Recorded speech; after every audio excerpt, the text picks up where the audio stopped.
Пред само 3 години се изгледаше толку свежо и надежно. Иако се декларираше мал сомнеж баш околу тоа, мнозинството скопјани смета и со својот глас изрази увереност дека може да се потпрат на јасен концепт и идеја. Предвидуваме целосно бесплатен, квалитетен, јавен градски автобуски превоз. Реализацијата ќе биде етапна, а скопјани ќе имаат еколошка алтернатива на брз и ефикасен јавен превоз. Ќе набавиме и 250 нови еколошки автобуси. Скопјани, да ставиме крај на лошото менаџирање на градот.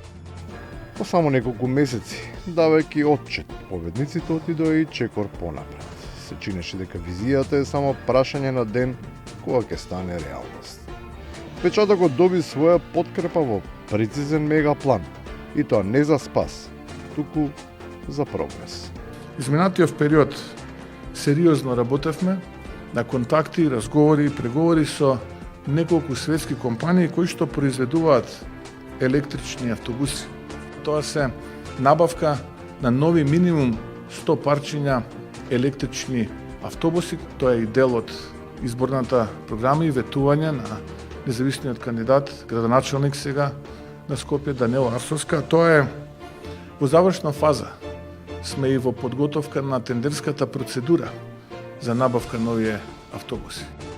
Не се знае каде пукна тиквата, оти ниту беа фатени рачињата, ниту беше најдена медената уста.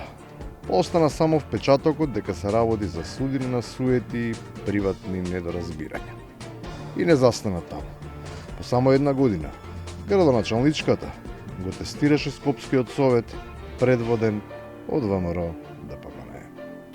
Трета точка. Предлог одлука за домашно долгорочно задолжување на град Скопје за набавка на екоавтобуси. Констатирам дека одлуката за домашно долгорочно задолжување на град Скопје за набавка на екоавтобуси не е донесена. Речиси исто или слично сценарио се случува 24 пати поред. На секоја седница на Скопскиот совет во минатите речиси 2 години, на која беше предлагана истата точка. Па во последната божем конструктивна фаза, таа беше дури и развиена со карт бланш понуда.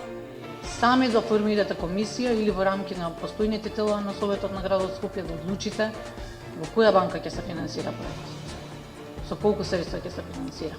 Дури да ги утврдите условите, односно спецификацијата на какви автобуси, односно какви возила треба да се набават, а јас само да ја подпишам таа јавна набавка. Објаснувањето и за ова одбивање беше вообичено со постојање различна диоптрија. Демек, не се мисли на актуелниот миг и на постојната ескалација, туку се гледа во некоја нејасна перспектива. Но ако е планот гласајте за кредит да земеме за да набавиме автобуси кои што ќе стигнат до година, тоа не го решава проблемот кој што денеска го имаат скопјани.